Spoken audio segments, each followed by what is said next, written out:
பக்தின்னு சொல்கிறோம் இல்லையா, அது வந்து 3 வகைப்படும் அப்படிங்கிறார் ஒரு பெரியவர். அது என்ன 3 வகைன்னா, தெய்வ பக்தி, அடியார்கள் பக்தி, குரு பக்தி. அடியார் பக்தியை விட, தெய்வ பக்தியை விட குரு பக்தி தான் ரொம்பவும் சிறந்ததுங்கிறார் அவர். தெய்வத்துக்கிட்ட செஞ்ச பாவம் குருநாதர்கிட்ட தீர்ந்துருமா. குருநாதர்கிட்ட செஞ்ச பாவம் தெய்வத்துக்கிட்ட போனாலும் தீராதான். இப்படி பெரியவங்கள்லாம் சொல்லி வச்சுருக்கிறாங்க. ஒரு காடு, அங்கே அயோத தௌமியர் அப்படின்னு ஒரு தபோதனர். அவர் பல மாணவர்களை ஒன்றா சேர்த்து ஒரு குருகுலம் நடத்திக்கிட்டு இருக்கிறார். பல தரப்பட்டவங்க, பல திறப்பட்டவங்க மாணவர்கள் அதில் சேர்ந்து படிச்சுக்கிட்டு இருக்கிறாங்க. பாஞ்சால ராஜகுமாரன் ஒருத்தனும் அந்த குருகுலத்தில் சேர்ந்து படிச்சுக்கிட்டு இருக்கிறான். அவன் பேர் ஆருணி. பெரிய இடத்து புள்ள, இருந்தாலும் படுப்பில் ரொம்ப கெட்டிக்காரனாக இருந்தான். அவன் தான் அங்கே முதல் மாணவன். ஒரு நாள் குருநாதர் அந்த அரசகுமாரனை கூப்பிட்டார். நம்ம குருகுலத்துக்கு சொந்தமான வயலில் தண்ணீர் பெருகி வெள்ளம் வந்து பயிரை வந்து அழிக்குதான். அதனால் நீ போய் மடையை அடைச்சிட்டு வந்துரு அப்படின்னார். அந்த அரசகுமாரன் உடனே புறப்பட்டான். குருநாதர் சொல்லிட்டார்ல, உடனே புறப்பட்டான். நான் பெரிய இடத்து பிள்ளையாச்சே, ராஜகுமாரனாச்சே, ரொம்ப செல்வாக்கூட வளர்ந்தவனாச்சே, நான் போய் வயலில் இறங்கி வேலை செய்கிறதா அப்படின்னுலாம் அவன் நினைக்கல. குருநாதர் கட்டளையை நிறைவேற்ற வேண்டியது நம்ம கடமை அப்படின்னு நினச்சான். உடனே ஒரு மண்வெட்டியை தூக்கி தோளில் வச்சுக்கிட்டு புறப்பட்டு போயிட்டான். வயலுக்கு போனான். பார்த்தான், தண்ணி கரையை உடச்சிக்கிட்டு வயலுக்குள்ளே ஏகமாக பாஞ்சிக்கிட்டு இருக்குது. இவன் மண்வெட்டியால் களிமண்ணை புல்லோடு சேர்த்து புல் பற்ற மாதிரி வெட்டி வெட்டி போட்டான். இருந்தாலும் மடையை அடைக்க முடியல. தண்ணி அதை மீறி வந்துக்கிட்டே இருக்குது. தண்ணி வந்து வேகமாக வயலுக்குள்ளே போய்கிட்டே இருக்குது. போடுற பத்தையெல்லாம் கரைஞ்சி கரைஞ்சி போயிட்டுருக்கு. இருந்தாலும் இவன் தன்னுடைய முயற்சியை கைவிடலை. வெட்டி வெட்டி போட்டுக்கிட்டே இருக்கிறான். காலையில் அங்கே போனவன் சாயந்தரம் வரைக்கும் இப்படி செஞ்சுக்கிட்டு இருக்கிறான். உடம்பும் மனசும் ரொம்பவும் சோர்ந்து போச்சு. இருந்தாலும் குருநாதர் இட்ட கட்டளையை நிறைவேற்றாமல் இருக்கிறோமேங்கிற ஒரு குறை அவனுக்கு இருக்குது. குரு கட்டளையை நிறைவேற்றாத நான் வந்து இன்னமும் இருக்கணுமா அப்படின்னு யோசனை பண்ண ஆரம்பிச்சிட்டான். என்ன செய்யலாம்னு பார்த்தான். நம்ம குருநாதர் இட்ட பணிக்காக இந்த உடம்பையே தியாகம் பண்ணலாம் அப்படின்னு முடிவு பண்ணான். தண்ணி பாயுதில் அதுக்கு குறுக்க விழுந்து அப்படியே மடையை அடைச்சிக்கிட்டு அப்படியே படுத்துட்டான். இது மற்றவங்களுக்கு தெரியாது. அன்னைக்கு ராத்திரி ஒரு விளக்கு முன்னாடி உட்காந்து குருநாதர் பிள்ளைங்களுக்கு பாடம் சொல்லி கொடுத்துக்கிட்டு இருக்கிறார். முதல் வரிசையில் இருக்கக்கூடிய ராஜகுமாரனை காணலை. நம்ம ஆருணி எங்கே போனா அப்படின்னு சொல்லி மற்ற மாணவர்களை விசாரித்தார். இப்போ அவங்க சொன்னாங்க, சுவாமி அவன் காலையில் வயலுக்கு வந்து மடையை அடைக்கிறதுக்காக போனான், நீங்கள் தான் போக சொன்னீங்க, இன்னும் திரும்பி வரல அப்படின்னு அவர் பையன். குருநாதர் உடனே ஒரு தீவெட்டி எடுத்துக்கிட்டு மாணவர்களை அழைச்சிக்கிட்டு வயலுக்கு போனார். அங்கே போய் பார்த்தா ஆளை காணும். ஆருணி ஆருணின்னு சொல்லி சத்தம் போட்டு கூப்பிட்டு பார்க்குறார். நான் இங்கே இருக்கேன் குருநாதா அப்படின்னு காலுக்கு அடியிலேருந்து ஒரு சத்தம் வருது. குனிஞ்சு பார்த்தா அவன் மடையில் படுத்துருக்குறான். என்னப்பா இதுன்னார். காலையிலேருந்து இந்த மடையை அடைச்சி பார்த்தேன் சுவாமி, முடியல, அதனால் இப்படி குறுக்க படுத்துட்டேன். என்னை தாண்டறதுக்கு பயந்து போய் தண்ணியே தேங்கி நின்றுட்டுது அப்படின்னா. அவனுடைய குரு பக்தியையும் அவனை தாண்டறதுக்கு அஞ்சு நிற்கிற தண்ணி தேக்கத்தையும் பார்த்துட்டு எல்லாரும் ரொம்ப ஆச்சரியப்பட்டு போயிட்டாங்களாம். ஆருணி எழுந்திரிச்சு வா அப்படின்னு கூப்பிட்டாரான் குருநாதர். அவன் தண்ணீரை பொழந்துக்கிட்டு எழுந்திரிச்சு வந்தானான். அதனால் அவனுக்கு வந்து உத்தாலகன் அப்படின்னு ஒரு பேர். உத்தாலகன்னா தண்ணீரை பிளந்தவன் அர்த்தம். அந்த உத்தாலகன் மாதிரி இந்த காலத்து மாணவர்களுக்கும் குரு பக்தி வேணும் அப்படின்னு சொன்னோம் ஒரு பள்ளிக்கூடத்தில். உடனே நிறைய மாணவர்கள் எழுந்திரிச்சு நின்னாங்க. சார், நீங்கள் எங்களை வந்து இன்னமும் சரியாக புரிஞ்சுக்கலன்னு நினைக்கிறோம். அன்னைக்காவது ஒருத்தன் அப்படி இருந்தான், இன்றைக்கி ஏகப்பட்ட உத்தாலகர்கள் இருக்கிறோம். எங்கள் வாத்தியார் கட்டளை இட்டால் இப்போவே அது மாதிரி வயலுக்கு போய் மடையில் குறுக்கப்படுத்துக்கிறதுக்கு இந்த வகுப்பில் உள்ள அத்தனை பேரும் தயாராக இருக்கிறோம் அப்படின்னாங்க. அப்படியா அப்படின்னு சொல்லி கேட்டோம் ரொம்ப சந்தோஷமாக. ஒருத்தன் ரொம்ப அடக்கமாக எழுந்திரிச்சான். அப்புறம் சொன்னான், ஆமாம் சார், வகுப்பில் வந்து இவர் நடத்துகிற பாடத்தை கேட்டுக்கிட்டு இருக்கிறத விட பேசாமல் போய் மடையில் படுத்துடுறது ஒன்றும் கஷ்டமான காரியமாக இருக்காது, அதனால தான் எல்லோரும் அங்கே போகிறேன்னு சொல்கிறோம் அப்படிங்கிறான். ஒரு காடு, அங்கே புத்தர் அவர் பாட்டுக்கு நடந்து போய்கிட்டே இருக்கிறார். அவருக்கு பின்னாடி ஒரு குரங்கு, அதுவும் தொடர்ந்து வந்துக்கிட்டே இருக்குது. புத்தர் திரும்பி பார்த்தார். குரங்கு அப்படியே குதித்து உயர எழும்பி ஒரு கிளையில் போய் உக்காந்துது. ஏன் இப்படி பண்ணுறேன்னு கேட்டார் புத்தர். என்னை சாதாரணமாக நினைக்க வேணாம், நான் வந்து மகாமந்தி, என்னால் எல்லாம் முடியும், முடியாதுங்கிற வார்த்தையே என்னுடைய அகராதியில் கிடையாது. என்ன வேணும்னாலும் செய்வேன் அப்படின்னுது. அப்படின்னா ஒரு பந்தயம் வச்சுக்கலாமான்னார் இவர். வச்சுக்கலாமேன்னுது. வேறு ஒன்றும் இல்லை, இப்போ நீ மேலே எழும்பி அந்த கிளையில் உட்காந்தது மாதிரி அங்கேருந்து தாவி என் உள்ளங்கையில் வந்து உட்காரணும், அவ்வளோதான் அப்படின்னார். அப்படி உட்காந்துட்டா என்ன பரிசு அப்படின்னு கேட்டது அது. சொர்க்கத்தில் இருக்கிற மாமன்னன் மரகத சக்கரவர்த்தியை என்னோட வந்து இருக்கும்படியாக கூப்பிட்டுக்கிறேன். அந்த சமயத்தில் அவருடைய அரியணை வந்து அங்கே காலியாகிடும், நீ அதில் போய் உட்காந்துக்கலாம்.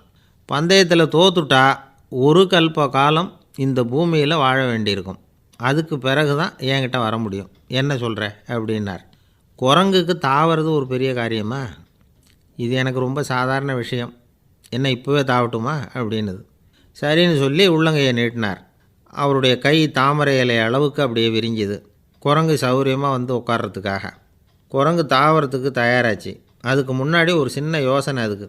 இந்த கிளையிலேருந்து அந்த கைக்கு தாவறது எனக்கு ரொம்ப அற்பமான ஒரு வேலை, இது ரொம்ப சாதாரணம், என்னுடைய கௌரவத்துக்கு இது சரியாக இருக்காது. அதனால் நான் என்ன பண்ண போகிறேன்னா, இங்கேருந்து கிளையிலேருந்து அப்படியே உயர எழும்ப போகிறேன். எழும்பி மேல் உலகம் போய் அங்கே ஒரு சுற்றிவிட்டு அதுக்கப்புறம் அங்கேருந்து நேராக வந்து இந்த கையில் உட்கார போகிறேன் அப்படின்னு நினச்சிது. என்ன யோசிக்கிற அப்படின்னார் புத்தர். ஒன்றும் இல்லை, இந்த பாயிரம் பார் அப்படின்னு சொல்லி தாவி உயர போயிட்டுது. கொஞ்ச நேரத்தில் வான உலகத்துக்கே போய் சேர்ந்துட்டுது. அங்கே போய் பார்த்தா அங்கே ஒரு 5 பளிங்கு தூண்கள் இளம் சிவப்பு நிறத்தில் நின்றுக்கிட்டு இருக்குது. குரங்கு நினச்சிக்கிட்டது, புத்தர்கிட்ட போய் இந்த பளிங்கு தூண்களை பார்த்தோம்னு சொன்னால் அப்படியே திகைச்சி போயிடுவார், இந்த தூணில் ஏதாவது அடையாளம் செஞ்சுட்டு போகணும் அப்படின்னு அந்த இடத்துல மிதந்துக்கிட்டே நினச்சிது. உடனே ஒரு தூணில் எழுதிச்சு. என்ன எழுதிச்சுன்னா, ஒரு மகா ஞானி இங்கே வந்துட்டு போகிறார் அப்படின்னு எழுதிச்சு. எழுதிவிட்டு அப்படியே கீழே தாவி வந்து புத்தரோட உள்ளங்கையில் உட்காந்துது. எப்படி பார்த்தீங்களா என்னுடைய வேலை?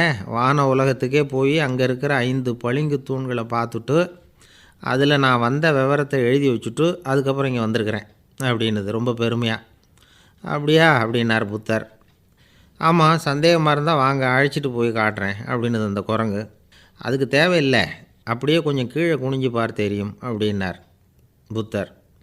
அங்கே பார்த்தா புத்தரோட உள்ளங்கை தெரிஞ்சுது. நல்லா உத்து பார்த்துது. அவரோட ஒரு விரலில் அது எழுதிய வாசகம் தெரிஞ்சுது.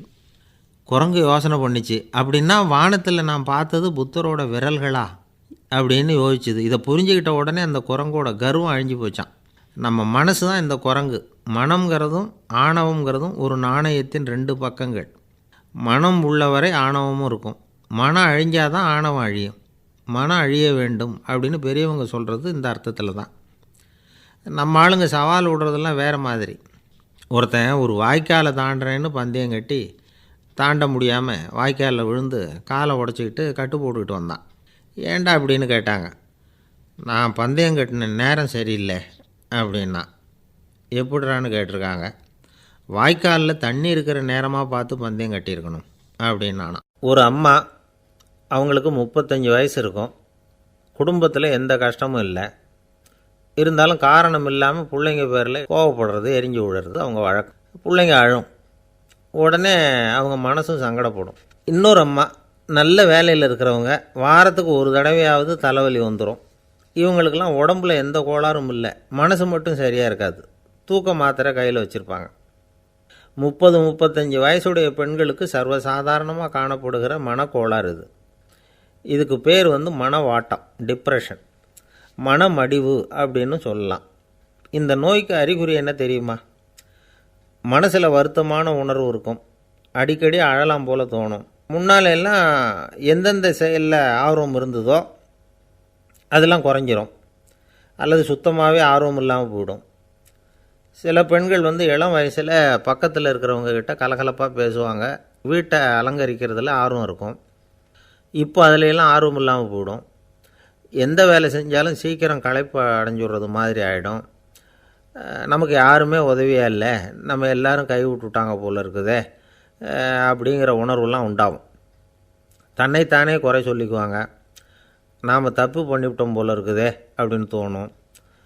குற்றம் பண்ணிட்டதா நினச்சி கஷ்டப்படுவாங்க. பசி இருக்காது, தூக்கத்தில் தொந்தரவு இருக்கும். அடிக்கடி செத்து போடலாங்கிற உணர்வு வரும். தற்கொலை பண்ணிக்கலாங்கிற எண்ணம் உண்டாகும். சில பேர் தற்கொலை முயற்சியில் கூட ஈடுபடுவாங்க. சில பேருக்கு பலவிதமான உடல் வலிகள் இருக்கும். பலவீனம் இருக்கும், சீக்கிரமாக களைப்படைஞ்சு போடுவாங்க. இதெல்லாம் மனவாட்ட நோய்க்கான தன்மைகள். இந்த மனவாட்டம் அதாவது டிப்ரெஷனை வந்து 2 வகையாக பிரிக்கலாமா. ஒன்று தானாக உண்டாக்கிக்கிறது, இன்னொன்று எதிர் விளைவை உண்டு பண்ணுகிற அல்லது நரம்பு சம்பந்தப்பட்ட டிப்ரெஷன். தானாக உண்டாக்கிக்கிற மனவாட்ட நோய் இருக்குது பாருங்கள், அதுக்கு ஏதாவது சூழ்நிலை காரணமாக இருக்கலாம் அல்லது இல்லாமலும் போகலாம். மூளையில் வந்து டொப்பாமைன் அல்லது செரட்டோனின் இதோட அளவு வந்து குறையும் பொழுது இந்த டிப்ரெஷன் உண்டாகுது. இதுக்கு ஓரளவு பிறவி காரணங்கள் கூட இருக்கலாம். குடும்பத்தில் வேறு சிலருக்கும் வரலாம்.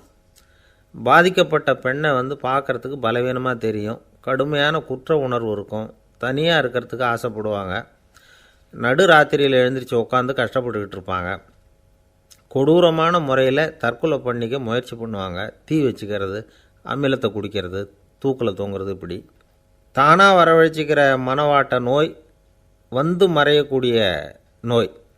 ஒரு தடவை வந்தால் 3லேருந்து 6 மாதம் வரைக்கும் நீடிக்கும். இடைப்பட்ட காலங்களில் நோயாளி இயல்பாக இருப்பார்.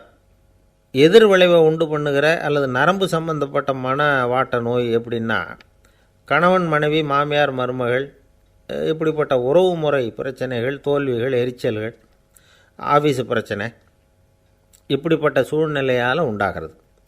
எல்லாத்துக்கும் மருந்து இருக்குது, மார்க்கம் இருக்குது, கவலைப்பட வேண்டியதில்லை, தைரியமாக இருக்கணும். உளவியல் மருத்துவம் இதுக்கு ரொம்ப உபயோகமாக இருக்கும்.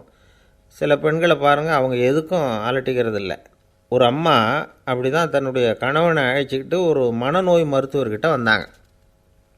டாக்டர், எங்கள் வீட்டுக்காரர் திடீர்னு ஒரு மாதிரி ஆயிட்டார், வித்தியாசமாக நடந்துக்கிறார். எப்படின்னா, இவர் தன்னையே ஒரு ஒட்டடை பூச்சியாக நினச்சிக்கிட்டு இருக்கிறார். அப்படி நினச்சிக்கிட்டு தன்னுடைய தலையாலேயே வீட்டில் உள்ள ஒட்டடையெல்லாம் தொடச்சிக்கிட்டு இருக்கிறார் அப்படின்னாங்க. எவ்வளவு நாளாக அப்படி இருக்குதுன்னு கேட்டார் டாக்டர். 1 வாரமாக அப்படி இருக்குது அப்படின்னாங்க அந்த அம்மா. அப்படின்னா முன்னாடியே ஏன் அழைச்சிட்டு வரல அப்படின்னு கேட்டார் டாக்டர். வீடு பூரா சுத்தமாகட்டுமேனு பார்த்துக்கிட்டு இருந்தேன் டாக்டர் அப்படின்னாங்களாம் அந்த அம்மா. அன்பாக இருக்கணும்னு அநேக பெரியவங்க சொல்லியிருக்கிறாங்க. நாமளும் அதை கேட்டுவிட்டு அன்பு காட்டுறதுக்கு தயாராக தான் இருக்கிறோம். அதை வாங்கிறதுக்கு தான் ஆளை காணும். இருந்தாலும் அன்பில் எத்தனையோ வகை உண்டு. அதை சரியாக புரிஞ்சுக்கிட்டு அதுக்கப்புறம் அன்பு காட்ட ஆரம்பிக்கணும்.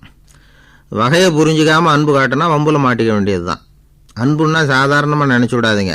அதில் எவ்வளோ விதம் தெரியுமா? இரக்கம், கருணை, காருண்யம், பந்துத்துவம், பட்சம், பாசம், நேசம், விசுவாசம், அபிமானம், காதல், பக்தி, இப்படி பல விதமாக அதை பற்றி சொல்லி வச்சுருக்கிறாங்க பெரியவங்க. இந்த வார்த்தைகள்லாம் நாம் கேள்விப்பட்டது தான். இருந்தாலும் அதுகளுக்குள்ளே என்ன வித்தியாசம்னு கேட்டால் சரியாக சொல்ல தெரியாது. அதனால் இந்த வார்த்தைகளுக்கெல்லாம் பெரியவங்க என்ன விளக்கம் சொல்கிறாங்கன்னு இப்போ பார்க்கலாம். எளியவர்கள் மேலே செலுத்துகிற அன்பு இருக்குது பாருங்கள், அதுக்கு இரக்கம்னு பேர். அறிவு பலம், சரீர பலம், இது ரெண்டும் இல்லாதவங்க மேலே, அதாவது வலிமையற்றவர்கள் மேலே செலுத்துகிற அன்பு இருக்குது பாருங்கள், அதுதான் கருணை.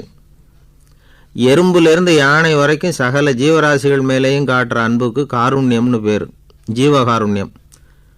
சிவி சக்கரவர்த்தி காட்டின அன்பு இந்த ரகம். உறவினர்கள், சொந்தக்காரங்க, அவங்க வசதியாக இருந்தாலும் வறுமையில் இருந்தாலும் வித்தியாசம் இல்லாமல் காட்டுற அன்பு இருக்குது பாருங்கள், அதுக்கு பேர் பந்துத்துவம். ஒரு எஜமானன் வேலையாள்கிட்ட காட்டுற அன்பு இருக்குது பாருங்கள், அதுக்கு பேர் தான் பட்சம். அவனும் தன்னை மாதிரி மனுஷன்தாங்கிற நினப்பு வேணும். ஒரு தாய் தன்னுடைய குழந்தை மேலே, ஒரு குழந்தை தன்னுடைய தாய் மேலே செலுத்துகிற அன்புக்கு பாசம்னு பேர். ஈருடல் ஓர் உயிர்னு நினைக்கிறது இது. ராமரும் கௌசலையும் இதுக்கு உதாரணம்.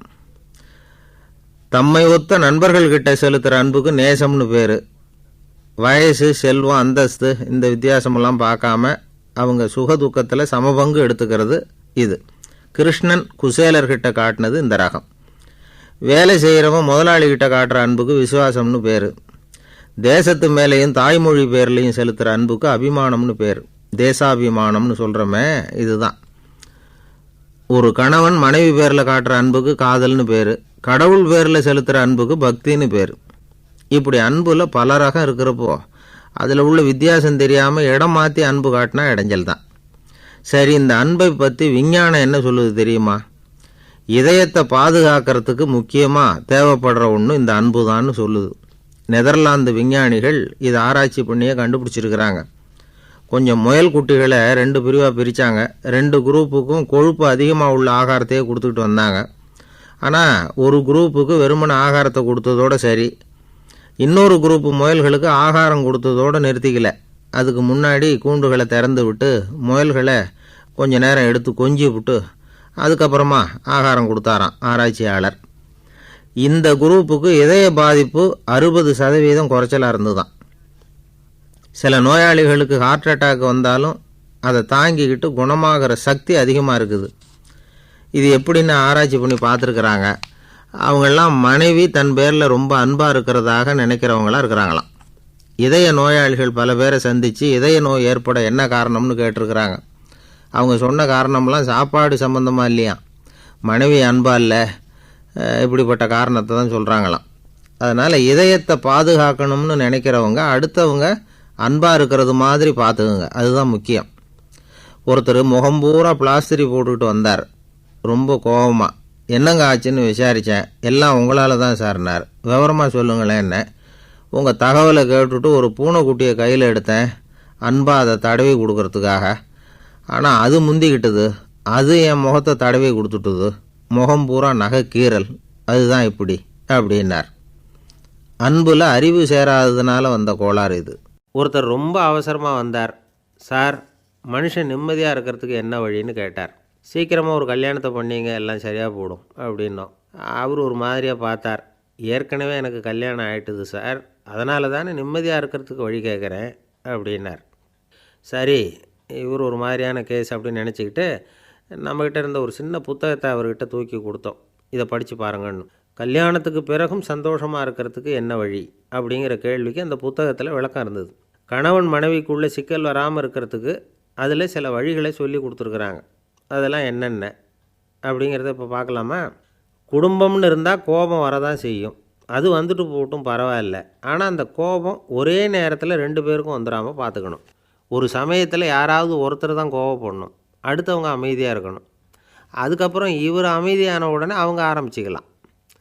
கோபமாக ஏதாவது சொன்னால் உடனே கோபமாக பதில் சொல்லக்கூடாது. கொஞ்சம் பொறுத்து கோபம் தீர்ந்த உடனே அந்த பதிலை சொல்லலாம். அப்போ பதில் கோபமாக இருந்தால் கூட அது அவ்வளோ பெருசாக தெரியாது. அற்ப விஷயத்துக்கெல்லாம் காய்ச்சி மூச்சுன்னு கத்திக்கிட்டு இருக்கக்கூடாது. உங்கள் 2 பேருக்குள்ளே ஒரு தர்க்கம் ஆரம்பமாயிட்டுதுன்னு வச்சுக்கோங்க. கடுமையாக 2 பேரும் விவாதம் பண்ணுறீங்க. உங்களில் ஒருத்தர் இதில் ஜெயிக்கணும்னா அது நீங்களாக இருக்க வேணாம், அடுத்தவங்க ஜெயிக்கிறதுக்கு நீங்கள் துணையாக இருங்களேன். அப்படின்னா நீங்கள் கொஞ்சம் விட்டு கொடுக்கணும், அவ்வளவுதான். ஏதாவது குத்தம் சொல்லணுமா, செஞ்ச தப்பை சுட்டி காட்டணுமா, விமர்சனம் பண்ணணுமா, பண்ணுங்க, வேணான்னு சொல்லலை. ஆனால் சொன்னதை அப்படி சொல்கிறத கொஞ்சம் அன்பாக இதமாக சொல்லுங்கள். எப்போது நடந்த தவறுகளையெல்லாம் இப்போ போய் மறுபடியும் ஞாபகப்படுத்திகிட்டு இருக்க வேண்டாம். நான் அப்போவே சொன்னேன் இந்த புடவை வேணாம்னு, நீங்கள் தான் கேட்கல, இப்போ பாருங்கள் கிழிஞ்சு போச்சு இப்படின்னு கத்துனாங்க ஒரு அம்மா. எப்போ சொன்னீங்கன்னு கேட்டால் ஒரு 10 வருஷத்துக்கு முன்னாடி தீபாவளி சமயத்தில் அப்படிங்கிறாங்க. அது என்ன இன்னும் அப்படியே புதுசாகவே இருக்கும்? உங்களுக்கு அவர் தான் பெருசு, அவருக்கு நீங்கள் தான் பெருசு. அதை விட இந்த உலகத்தில் வேறு எதுவும் முக்கியம் இல்லைன்னு நினைக்கணும். நீ தான் என்னுடைய உலகம்னு எத்தனை தடவை சொல்லியிருப்பீங்க? அதெல்லாம் வெறும் வசனமாக போயிடக்கூடாது. ஏதாவது ஒரு பிரச்சனையை பற்றி கடுமையாக விவாதம் பண்ணிக்கிட்டு இருக்கீங்க, அதை அப்படியே பாதியில் விட்டுட்டு படுக்கைக்கு போயிடக்கூடாது. சொச்சத்தை நாளைக்கு பேசிக்கலாம்னு. அப்படி போனால் தூக்கம் வராது. பிரச்சனையை ஒரு முடிவு பண்ணிக்கிட்டு அதுக்கப்புறமா தூங்க போகணும். ஒரு நாளில் ஒரு தடவையாவது உங்கள் ஜோடியை பாராட்டி நல்ல விதமாக கனிவாக ஒரு வார்த்தை சொல்லணும் அப்படின்னு தீர்மானம் பண்ணிங்க. ஏதாவது தப்பு பண்ணிவிட்டீங்கன்னா பரவாயில்ல, அதை ஒத்துக்கிறதுக்கும் மன்னிப்பு கேட்குறதுக்கும் தயாராக இருக்கணும். அது ஒன்றும் கேவலம் கிடையாது. வீட்டுக்குள்ளே தானே கேட்க போகிறீங்க, வெளியில் யாருக்கு தெரிய போகுதோ? எப்படியோ உங்களுக்குள்ளே ஒரு சமரசம் ஆனால் சரி தான். ஒரு தகராறுன்னு எடுத்துக்கிட்டால் குறைஞ்சபட்சம் அதுக்கு 2 பேர் தேவை. தனியாகவே உட்காந்துக்கிட்டு நான் இப்போ தகராறு பண்ணிகிட்ருக்கிறேன் அப்படின்னு யாரும் சொல்ல முடியாது. 2 பேர் தகராறு பண்ணுறாங்கன்னா பொதுவாக அந்த 2 பேரில் யார் அதிகமாக பேசுகிறாங்களோ அவங்க பேரில் தான் தப்பு இருக்கும். அதை மனசில் வச்சுக்கணும். இதெல்லாம் தான் அந்த புத்தகத்தில் போட்டிருக்கிற வழிமுறைகள். இவ்வளவும் சரியாக வரலைன்னா அப்புறமா சொல்லுங்கள், வேறு புத்தகம் ஏதாவது இருக்கான்னு தேடுவோம். ஒரு கணவன் தன்னுடைய மனைவியை அழைச்சிக்கிட்டு ஒரு மனோதத்துவ டாக்டர்கிட்ட வந்தாராம். டாக்டர், எங்களுக்கு கல்யாணம் ஆகி 30 வருஷ காலமாக நாங்கள் ஒரு விஷயத்தில் கூட ஒத்து போனதில்லை அப்படின்னு ஆரம்பித்தார். உடனே அந்த அம்மா குறுக்கிட்டு, அது 30 வருஷம் இல்லை 32 வருஷம் அப்படின்னாங்களாம். இந்த உலகமே ஒரு நாடக மேடை, நாம் எல்லாரும் நடிகர்கள். இது ஞானிகள் சொல்கிறது. இது ஒரு பக்கம் இருக்கட்டும். இந்த உலகத்துக்குள்ளே எத்தனையோ நாடக மேடைகள், எத்தனையோ நடிகர்கள், எத்தனையோ நாடகங்கள், இதெல்லாம் எப்படி ஆரம்பமாச்சு? அதுதான் இன்றைக்கி தகவல். அதாவது ஆதி மனிதன் பேச ஆரம்பிக்கிறதுக்கு முன்னாடி சைகையாலேயே எல்லாத்தையும் சொல்லிகிட்டு இருந்தான். அதனால் அப்போவே நடிப்பு ஆரம்பமாயிட்டுது. முதல்ல ஒரு வேட்டையை தான் அவன் நடித்து காட்டியிருப்பான். இவன் எப்படி போனான், எதிரில் மிருகம் எப்படி வந்தது, அதோடு எப்படி சண்டை போட்டான், எப்படி அடித்து கொண்டுகிட்டு வந்தான், இதை அப்படியே மற்றவங்களுக்கு நடித்து காட்டியிருப்பான். ஏன்னா மொழி கிடையாது. இந்த காலத்துலலாம் நாடகங்களில் நடிக்கிறவங்கள நடிகர்கள்ங்கிறோம். ஒரு காலத்தில் இவங்களுக்கு என்ன பேர் தெரியுமா? திஸ்பியர்கள் அப்படின்னு பேரான். இதுக்கு காரணம் உண்டு.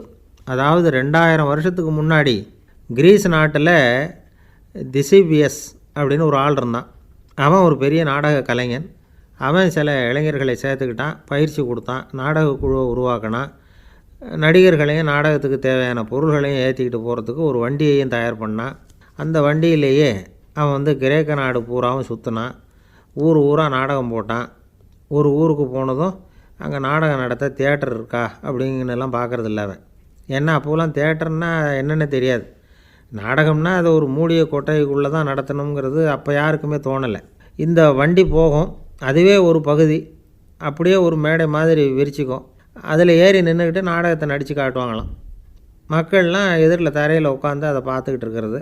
உலகத்தின் முதல் நடமாடும் தியேட்டர் இது தானே. இந்த திசிபியஸ் தான் முதலாக உலகத்தில் நாடகங்கிற பொழுதுபோக்கை நடத்தி காட்டினவன் அப்படின்னு சொல்கிறாங்க. அவன் சொந்தமாக நாடகம் எழுதுனான், நடித்தான், நாடகத்தை இயக்கினான். அதனால தான் அவனை first man of the theatre அப்படின்னு சொல்லுவாங்க. அவன் தான் நாடக மேடையின் முன்னோடி. கிரேக்கர் காலத்திலேயே நாடக ஆசிரியர்கள், நடிகர்கள், ரசிகர்கள் இவங்கள்லாம் உருவாயிட்டாங்களாம். நாடகத்தின் சரித்திரத்தில் இந்த 3 பிரிவும் ரொம்ப முக்கியம். அதாவது கிரேக்க தியேட்டர்கள்லாம் திறந்த வெளி மேடைகள் தான். பெரும்பாலும் மலைச்சரிவுகள், அதுவே படிப்படியாக பண்ணியிருப்பாங்க. கீழே அரைவட்ட வடிவில் மேடை, அதுக்கு ஆர்கெஸ்ட்ரான்னு பேர். பிற்காலத்தில் இதில் உட்காந்து இசைக்குழுவினர் வாய்ச்சதுனால இசைக்குழுவுக்கே ஆர்கெஸ்ட்ராங்கிற பேர் வந்துட்டுது. இப்போது கிரேக்க தியேட்டர்களில் ஒன்று, அதோட காலம் கிமு 340. அதை இன்னமும் பாதுகாத்து வச்சுருக்கிறாங்களாம். எபிடாரஸ் அப்படிங்கிற இடத்துல அது இருக்குதான். இன்னமும் அந்த தியேட்டரை பயன்படுத்திக்கிட்டு வர்றாங்களாம். சிறந்த கிரேக்க நாடகங்கள்லாம் அங்கே நடிக்கிறாங்களாம். ஆரம்ப காலத்திலேயே கட்டணம் கிடையாது. அப்புறம் பின்னாடி தான் நுழைவு கட்டணம்லாம் அப்படியே வந்துட்டு தான். நடிகர்கள் பளபளப்பான ஆடைகள் உடுத்தியிருப்பாங்களாம். இந்த குதிகால் உயர்ந்த காலணிகள் போட்டிருப்பாங்களாம். இதெல்லாம் பழைய குறிப்புகள். பலவிதமான உருவங்களில் மாஸ்க் அப்படின்னு சொல்லப்படுற முகமூடி. அதனால் ஒரே நடிகர் பல வேடங்களில் நடிக்கிறது உண்டான். ஆரம்பத்தில் பெண் நடிகர்கள் கிடையாது, எல்லாம் ஆண் நடிகர்கள் தான். ரோமானியர்கள் தான் முதல் நிரந்தர நாடக மேடையை கட்டினவங்க. அதுதான் முதல் தியேட்டர். கிமு 1048 காலகட்டத்தில் பாம்பிங்கிற நகரத்தில் அதை கட்டியிருக்கிறாங்களாம். கிரேக்க ரோமானிய தியேட்டர்களின் அடிப்படையிலேயே இந்த இத்தாலிய வடிவ அமைப்பாளர்கள் இந்த குதிரை லாட வடிவில் ஒரு ஆடிட்டோரியத்தை உருவாக்கினாங்களாம். இப்படி அதை பற்றி நிறைய தகவல் இருக்குது. 1576 லண்டனில் இந்த வின்ஸ்பர்ரி, அப்புறம் இந்த பில்ட்ஸில், அப்புறம் ஜேம்ஸ் இப்படிங்கிறவர் முயற்சியால் தான் இங்கிலாந்தில் முதல் தியேட்டர் உருவாச்சான். அப்படி ஒருத்தர் இருந்தாராம். உலக நாடக மேடையின் வரலாறு இதுதான். அதாவது இப்போல்லாம் அறிவியல் வளர்ச்சி அதிகமாகிட்டுது. திரைப்படம், தொலைக்காட்சி எல்லாம் வந்தாச்சு. ஒவ்வொரு வீடுமே ஒரு குட்டி தியேட்டர் மாதிரி ஆகிட்டுது. தொலைக்காட்சி முன்னாடி உட்காந்தா எழுந்திரிக்கவே மனசு வர்றதில்லை. ஒரு அம்மா ஒரு மனோதத்துவ டாக்டரை தேடிட்டு வந்தாங்களாம் இந்த காலத்தில். டாக்டர், எங்கள் வீட்டுக்காரர் எப்போ பார்த்தாலும் டிவி முன்னாடி உட்காந்துக்கிட்டு அதையே வெறிச்சு பார்த்துக்கிட்டு இருக்கிறார், உத்து பார்த்துக்கிட்டு இருக்கார், எனக்கு சந்தேகமாக இருக்குன்னாங்களாம். இது மனக்கோளாறு இல்லைங்க, ஆர்வக்கோளாறு, அவ்வளவுதான், இதுக்காக பயப்படாதீங்கன்னாரான் டாக்டர். அப்படி இல்லை டாக்டர், டிவி ஓடும் பொழுது நாம் எல்லாம் அதை பார்க்குறோம் சரி, ஆனால் அவர் அப்படி இல்லை, டிவியை நிறுத்தினதுக்கு அப்புறமும் அதையே உத்து பார்த்துக்கிட்டு உட்காந்துருக்கிறார், அதனால தான் சந்தேகப்பட்டு உங்ககிட்ட வந்தேன் அப்படின்னாங்களாம். ஒரு ஆள் இருந்தான், நிறைய பணம் சம்பாதிச்சான், ஆனால் செலவு பண்ண மனசு வரல, கருமி. அவன் என்ன பண்ணால், சேர்த்த பணம் பூராவையும் ஒரு மரத்தடியில் புதைச்சி வச்சுருந்தான்.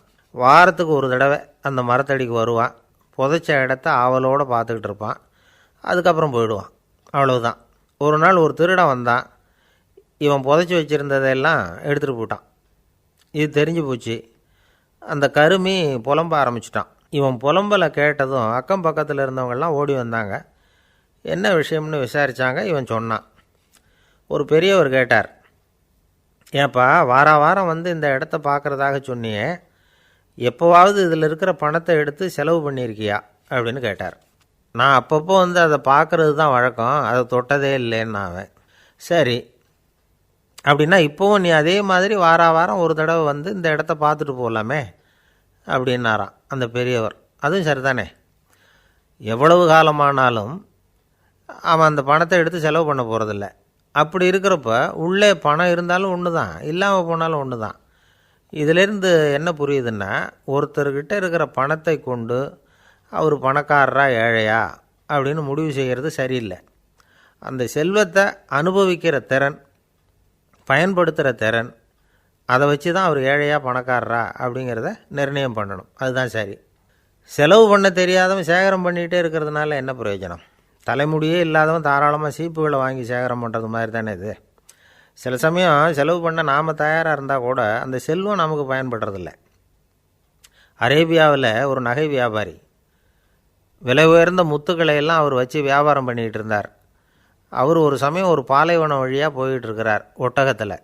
அப்போது திடீர்னு கடுமையான புயல் வீச ஆரம்பிச்சுட்டுது. திசை தவறி இவர் எங்கேயோ வந்துட்டார். கூட வந்தவங்களையும் காணலை, எங்கே போனாங்களோ தெரியல. இவர் ரொம்ப பயந்து போய் அங்கே எங்கேயுமா அலைஞ்சு தெரிகிறார். வழியே தெரியல, பசி கடுமையாயிட்டுது. ஒட்டகத்து முதுகில் ஒரு மூட்டை இருந்தது, அதை பிரித்து பார்த்தார். உள்ளே ஏதாவது இருக்கான்னு தேடி பார்க்குறார். அது வரைக்கும் கண்ணில் தட்டுப்படாத அபூர்வமான ஒரு பை கண்ணில் பட்டுது. ஆஹா, அதில் ஏதாவது சாப்பிட்றதுக்கு இருக்கும் அப்படின்னு நினச்சி ஆவலாக அதை பிரித்து பார்க்குறார். அந்த பையில் விலை உயர்ந்த முத்துக்கள் நிறைய இருந்துதான். அப்போ தான் அவர் நினச்சாராம், விலை உயர்ந்த முத்துக்கள் கூட சாப்பிட்றதுக்கு உணவாக முடியாது அப்படிங்கிறத புரிஞ்சுக்கிட்டாராம். எந்த நேரத்தில் எது நமக்கு தேவையோ அது நமக்கு தாராளமாக கிடைக்கணும்.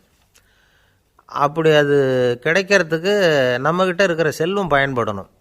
அது நமக்கும் பயன்படலாம், நம்ம மூலமாக அடுத்தவங்களுக்கும் பயன்படலாம். அதுதான் செல்வத்தின் பயன். ஒரு மரத்தடியில் ஒருத்தன் உட்காந்து அழுதுகிட்டு இருந்தான். அந்த பக்கமாக வந்த இன்னொருத்தன் ஏப்பா அழுதுகிட்டு இருக்கிறேன்னு கேட்டான்.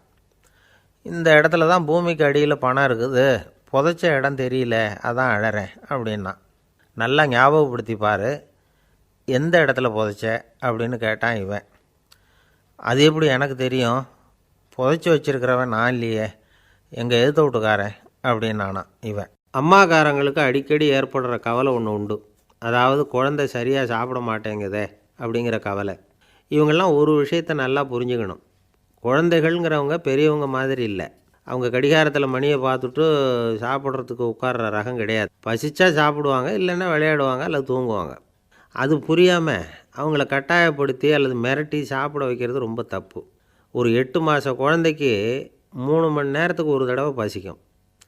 அந்த நேரம் பார்த்து சாப்பாடு கொடுத்தா அடம் பண்ணாமல் அது பாட்டுக்கு சாப்பிட்ரும். அதே குழந்தைக்கு 1 வயசு ஆகிறப்போ 4 மணி நேரத்துக்கு ஒரு தடவை பசிக்கும். இந்த வயசில் இயற்கையாகவே பசி குறைஞ்சிருக்கும். அது புரியாமல் என் குழந்தை முன்னாடி மாதிரி இப்போ சரியாக சாப்பிட மாட்டேங்கிறான் அப்படின்னு சில பேர் டாக்டர்கிட்ட போய் சொல்லிக்கிட்டு இருப்பாங்க.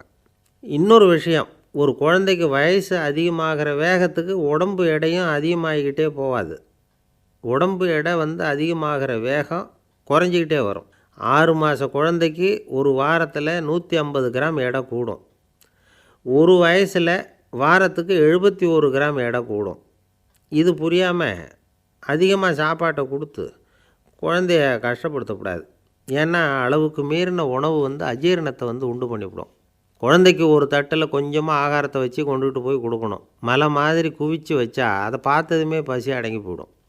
அடித்து மிரட்டி பயமுறுத்தி குழந்தைய சாப்பிட வைக்கிற பழக்கம் இருக்குது பாருங்கள், அதுக்கு ஃபுட் ஃபோர்ஸிங் அப்படின்னு பேர்.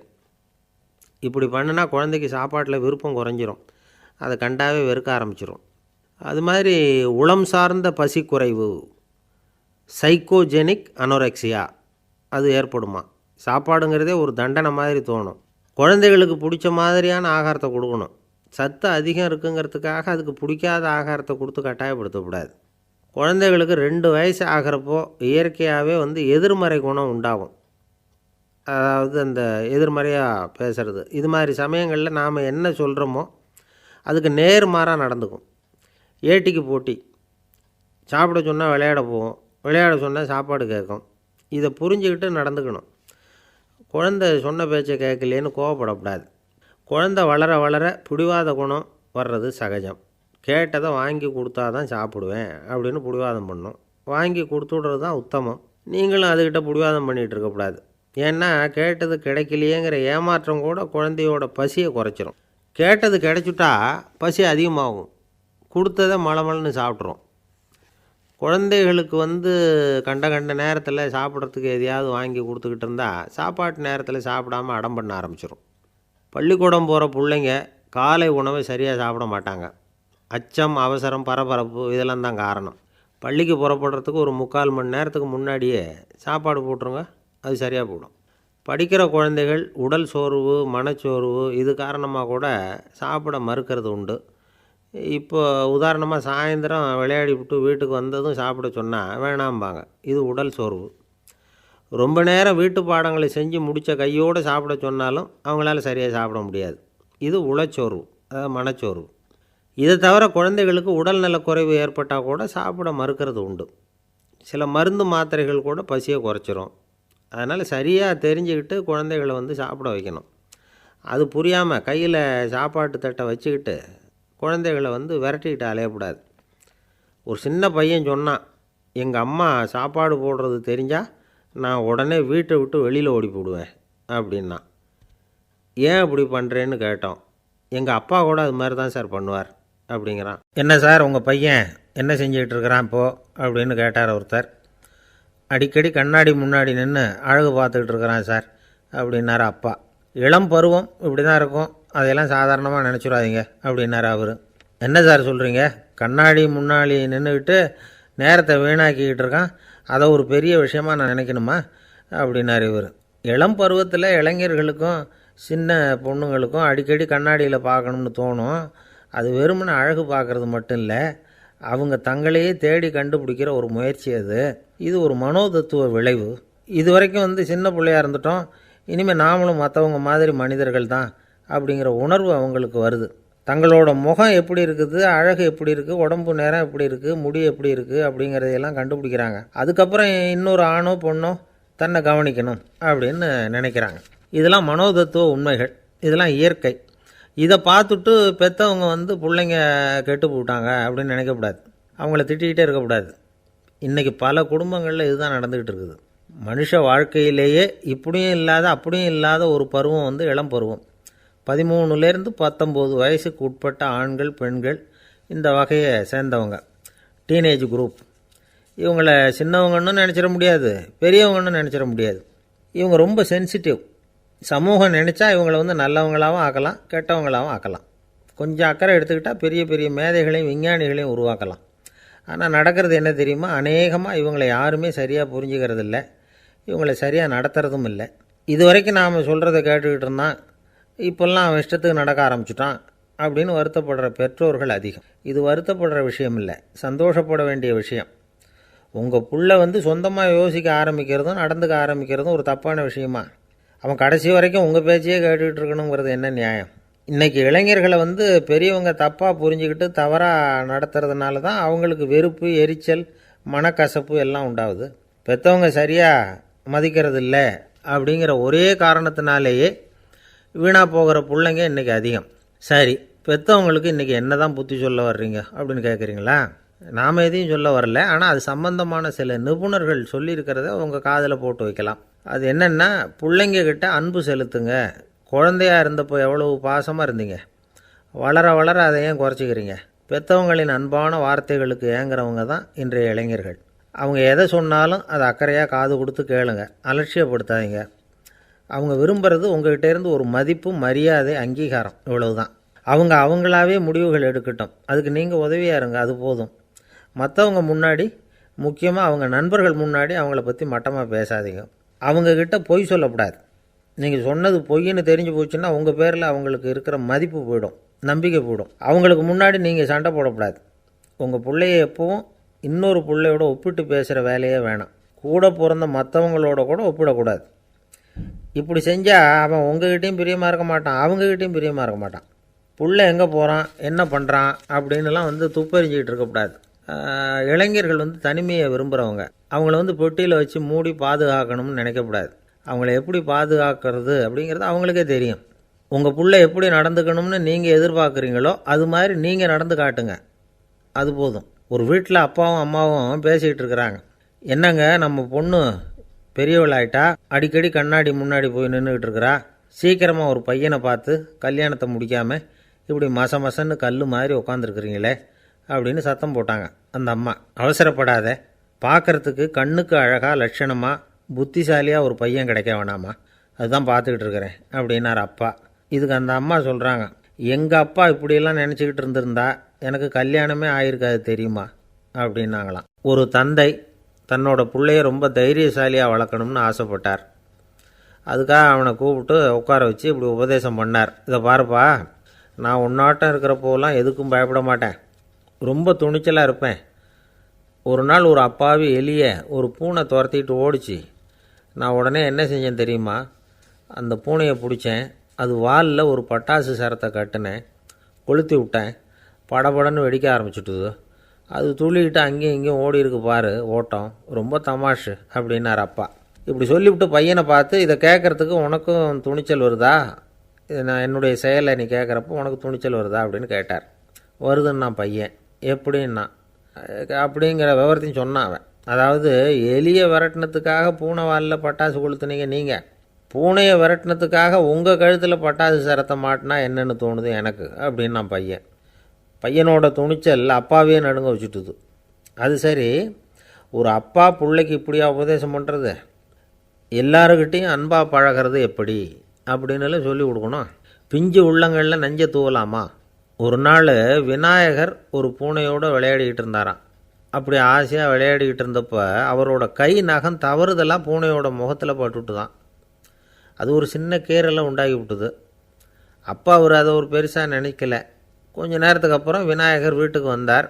அவங்க அம்மா பார்வதி தேவியை பார்த்தார். பார்வதி தேவி கன்னத்தில் விரலால் கீறினது மாதிரி ஒரு அடையாளம் இருந்தது. விநாயகருக்கு அதிர்ச்சி, ஆச்சரியம். நம்ம அம்மா இந்த உலகத்துக்கே தாயார், அப்பேற்பட்ட அவங்க முகத்திலேயே கீறலை உண்டாக்கக்கூடியவங்க யாராக இருக்க முடியும் அப்படின்னு யோசனை பண்ணார். தாயே, உன்னுடைய கன்னத்தில் இந்த வடு எப்படிம்மா ஏற்பட்டதுன்னு கேட்டார். குழந்தாய், இது நீ செஞ்ச காரியம்தான்ப்பா, உன்னுடைய கை நகம் கீறினதுனால ஏற்பட்ட வடு தான் இது அப்படின்னாங்க அவங்க. விநாயகர் திடுக்கிட்டு போட்டார்.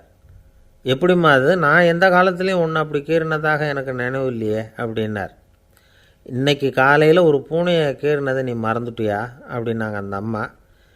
விநாயகர் திகைச்சு போய் நின்னார். பார்வதி தேவி சொன்னாங்க, இதை பார்ப்பா, இந்த உலகத்தில் இருக்கக்கூடிய எல்லா உயிர்கள்லேயும் நான் இருக்கிறேன், நான் தான் இந்த உலகமாக ஆகியிருக்கிறேன். ஆகையினால நீ யாரை துன்புறுத்தினாலும் அது உண்மையிலேயே என்ன துன்புறுத்தினதாக தான் வந்து முடியும் அப்படின்னாங்க. விநாயகர் மனசுக்குள்ளே ஒரு வெளிச்சம் ஏற்பட்டு தான். அதுக்கப்புறம் அவர் யாரையுமே கல்யாணம் பண்ணிக்காததுக்கு அதுதான் காரணமாக. இந்த உலகத்தில் எல்லாரையும், இங்கே இருக்கிற எல்லாத்தையும் தாயின் வடிவமாக அவர் பார்க்க ஆரம்பிச்சிட்டாராம். குருதேவர் ராமகிருஷ்ணர் இந்த கதையை எடுத்து சொல்லியிருக்கிறார். நபிகள் நாயகம் ஒரு தடவை ஒரு நாற்காலியில் உட்காந்து என்னமோ யோசனை பண்ணிகிட்டு இருந்திருக்கிறார். அப்போ அவரோட உடையில் ஒரு கீழ்ப்பகுதி தரையில் படிஞ்சு கிடந்திருக்குது. அங்கே விளையாடிக்கிட்டு இருந்த ஒரு பூனை அது மேலே வந்து படுத்து தூங்கி போச்சு. தொழுகை செய்ய வேண்டிய நேரம் வந்துட்டுது. நபிகள் நாயகம் எழுந்திருக்க பார்த்தார். அப்போ தான் பூனை தன்னோட உடை மேலே படுத்து தூங்கிட்டு இருக்கிறது கண்ணில் படுது. பூனையோட தூக்கத்தை கலைக்க விரும்பல அவர். தன்னுடைய சகோதரியை கூப்பிட்டார். ஒரு கத்திரிக்கோள் எடுத்துகிட்டு வர சொன்னார். பூனை படுத்திருந்த உடைப்பகுதி மட்டும் இருக்குல்ல, அதை மட்டும் அதோட கத்திரிச்சு விட்டுட்டு அதுக்கப்புறம் அவர் எழுந்திரிச்சு தொழுகைக்கு போனாராம். அதாவது, பிற உயிர்கள்கிட்ட எப்படி அன்பு காட்டணுங்கிறத பெரியவங்க எவ்வளவோ விதத்தில் நமக்கு எடுத்து காட்டியிருக்கிறாங்க. இருந்தாலும் எத்தனை பேர் மனசில் அதெல்லாம் உரைச்சிருக்குது? நாமளும் நம்ம ட்ரெஸ்ஸு மேலே ஒரு பூனை படுத்திருந்தா ஒரு கத்திரிக்கோலை தான் தேடுவோம், எடுத்துக்கிட்டு வர சொல்லுவோம். துணியை வெட்டுறதுக்கு பதிலாக இல்லை அதோட வாழை வெட்டினா என்ன அப்படின்னு தோணும். ஒரு ஆள் ரொம்ப பிரியமாக ஒரு பூனையை ஆற்றுல குளிப்பாட்டிக்கிட்டு இருந்தானான். எப்படி? அந்த பூனையை ஆற்று தண்ணியில் அமுக்கி அமுக்கி குளிப்பாட்டிக்கிட்டு இருக்கிறான். அந்த வழியாக போன பெரியவர் ஒருத்தர் இதை பார்த்தார். இதை பார்ப்பா, பூனையை அது மாதிரி ஆற்று தண்ணியில் அமுக்கி குளிப்பாட்டாத, மூச்சு திணறி செத்து போடும் அப்படின்னு அட்வைஸ் பண்ணார். நீ போய் அவன் வேலையை பார்த்துக்கிட்டு, எனக்கு எல்லாம் தெரியும்னா இவன். சரின்னு அவர் போயிட்டார். கொஞ்ச நேரம் கழித்து அவரே அந்த வழியாக திரும்பி வந்துக்கிட்டு இருந்தார். ஆற்றுல பூனையை குளிப்பாட்டிக்கிட்டு இருந்தவன் அழுதுகிட்டு உட்காந்துருக்கிறான். பக்கத்தில் அந்த பூனை செத்து கிடக்குது. இதை பார்த்தார் பெரியவர். நான் தான் அப்போவே சொன்னேனே அந்த பூனையை ஆற்றுல நினைக்காதேன்னு, அதை கேட்டிருந்தா இப்படி ஆயிருக்குமா அப்படின்னார். அந்த ஆள் கோபமாக இவரை முறைச்சி பார்த்தான். அட போய்யா, இந்த பூனை ஆற்றுல குளித்ததுனால ஒன்றும் செத்து போகல, குளித்ததுக்கப்புறம் அதோட உடம்பு ஈரமாக இருக்குதுன்னு அதை புழிஞ்சேன், அதனால தான் இப்படி ஆயிட்டுது அப்படின்னு நானாம்.